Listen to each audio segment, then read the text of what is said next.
Let's talk about another kind of neural network, the recurrent neural network. What are RNNs for? Well, a couple of things. Basically, they're for sequences of data, and that might be a sequence in time. So you might use it for processing time series data, where you're trying to look at a sequence of data points over time and predict the future behavior of something over time in turn. So RNNs are based for sequential data of some sort. And some examples of time series data might be web logs, where you're receiving different hits to your website over time, or sensor logs, where you're getting different inputs from sensors from the Internet of Things. Or maybe you're trying to predict stock behavior by looking at historical stock trading information. These are all potential applications for recurrent neural networks because they can take a look at the behavior over time and try to take that behavior into account when it makes future projections. Another example might be if you're trying to develop a self-driving car. You might have a history of where your car has been, its past trajectories, and maybe that can inform how your car might want to turn in the future. So you might take into account the fact that your car has been turning along a curve to predict that perhaps it should continue to drive along a curve until the road straightens out. And another example, it doesn't have to just be time. It can be any kind of sequence of arbitrary length. So something else that comes to mind are languages, sentences. They're just sequences of words, right? So you can also apply RNNs to language or machine translation or producing captions for videos or images.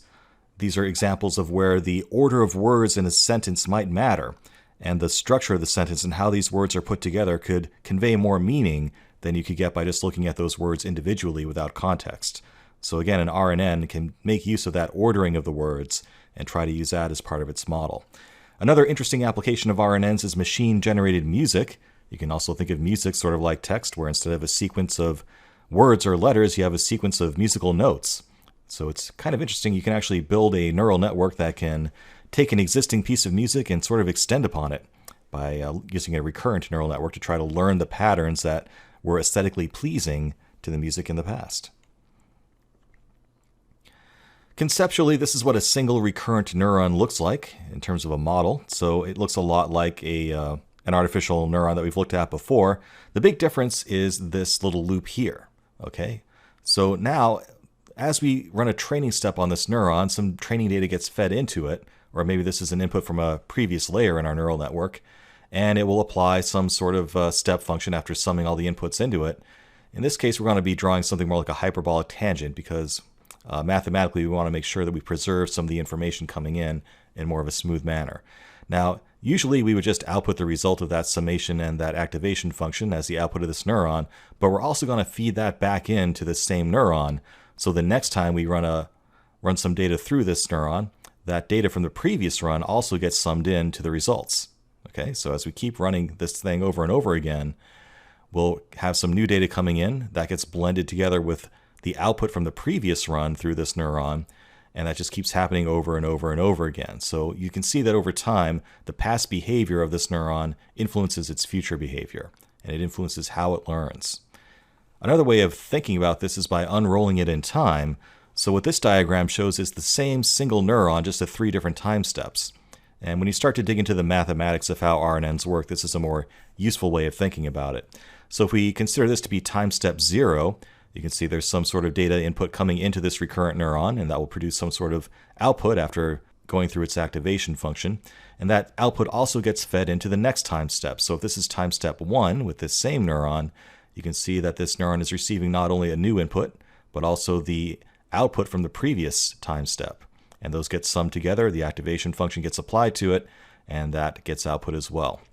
And the output of that combination then gets fed onto the next time step, called this time step 2, where a new input for time step 2 gets fed into this neuron, and the output from the previous step also gets fed in. They get summed together, the activation function is run, and we have a new output.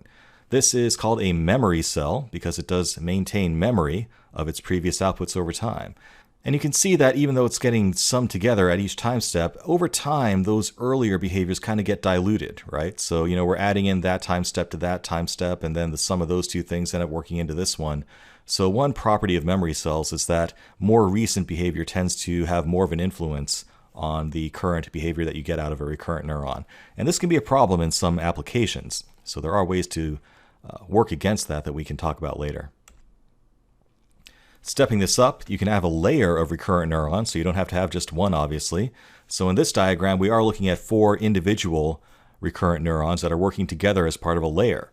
And you can have some input going into this layer as a whole that gets fed into these 4 different recurrent neurons, and then the output of those neurons can then get fed back to the next step to every neuron in that layer. So all we're doing is scaling this out horizontally. So instead of a single recurrent neuron, we have a layer of 4 recurrent neurons in this example, where all of the output of those neurons is feeding in to the behavior of those neurons in the next learning step.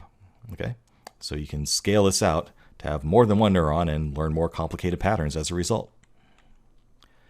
RNNs open up a wide range of possibilities because now we have the ability to deal not just with vectors of information, static snapshots of some sort of a state, we can also deal with sequences of data as well. So there are 4 different combinations here that you can deal with. We can deal with sequence-to-sequence neural networks. If we have the input is a time series or some sort of sequence of data, we can also have an output that is a time series or some sequence of data as well. So if you're trying to predict stock prices in the future based on historical trades, that might be an example of sequence-to-sequence topology. We can also mix and match sequences with the older vector static states that we predicted back with just using multi-layer perceptrons. We would call that a sequence-to-vector. So if we were starting with a sequence of data, we could produce just a snapshot of some state as a result of analyzing that sequence.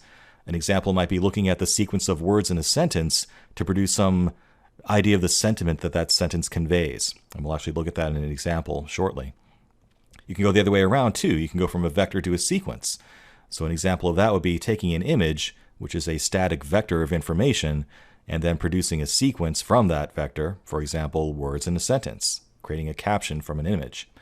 And we can chain these things together in interesting ways as well. We can have encoders and decoders built up that feed into each other. For example, we might start with a sequence of information from a sentence of some language, embody what that sentence means as some sort of a vector representation, and then turn that around into a new sequence of words in some other language. So that might be how a machine translation system could work, for example. You might start with a sequence of words in French, build up a vector that sort of embodies the meaning of that sentence, and then produce a new sequence of words in English or whatever language you want. That's an example of using a recurrent neural network for machine translation. So lots of exciting possibilities here. Training RNNs, just like CNNs, is hard. In some ways, it's even harder. The main twist here is that we need to backpropagate not only through the neural network itself and all of its layers, but also through time. And at a practical standpoint, every one of those time steps ends up looking like another layer in our neural network while we're trying to train our neural network. And those time steps can add up fast. So over time, we end up with like an even deeper and deeper neural network that we need to train. And the cost of actually performing gradient descent on that increasingly deep neural network becomes increasingly large. So to put an upper cap on that training time, often we limit the backpropagation to a limited number of time steps. We call this truncated backpropagation through time. So just something to keep in mind when you're training an RNN, you not only need to backpropagate through the neural network topology that you've created, you also need to backpropagate through all the time steps that you've built up to that point. Now, we talked earlier about the fact that as you're building up an RNN, the state from earlier time steps end up getting diluted over time because we just keep feeding in behavior from the previous step in our run to the current step. And this can be a problem if you have a system where older behavior does not matter less than newer behavior. For example, if you're looking at words in a sentence, the words at the beginning of a sentence might even be more important than words toward the end. So if you're trying to learn the meaning of a sentence, the position of the word in the sentence, there is no inherent relationship between where that word is and how important it might be in many cases. So that's an example of where you might want to do something to counteract that effect. And one way to do that is something called the LSTM cell. It stands for long short-term memory cell. And the idea here is that it maintains separate ideas of both short-term and long-term states. And it does this in a fairly complex way. Now, fortunately, you don't really need to understand the nitty-gritty details of how it works. There is an image of it here for you to look at if you're curious. But the libraries that you use will implement this for you. The important thing to understand is that if you're dealing with a sequence of data where you don't want to give preferential treatment to more recent data, you probably want to use an LSTM cell instead of just using a straight-up RNN. There's also an optimization on top of LSTM cells called GRU cells. That stands for Gated Recurrent Unit. It's just a simplification on LSTM cells that performs almost as well. So if you need to strike a balance or a compromise between performance in the terms of how well your model works and performance in the terms of how long it takes to train it, a GRU cell might be a good choice. Training them is really hard. If you thought CNNs was hard, wait till you see RNNs. They are very sensitive to the topologies that you choose and the choice of hyperparameters. And since we have to simulate things over time and not just through, the static topology of your network, they can become extremely resource intensive. And if you make the wrong choices here, you might have a recurrent neural network that doesn't converge at all. It might be completely useless even after you've run it for hours to see if it actually works. So again, it's important to work upon previous research, try to find some sets of topologies and parameters that work well for similar problems to what you're trying to do. This all makes a lot more sense with an example, and you'll see that it's really nowhere near as hard as it sounds when you're using Keras. Now, I used to work at IMDb, so I can't resist using a movie-related example, so let's dive into that next and see RNNs, recurrent neural networks, in action.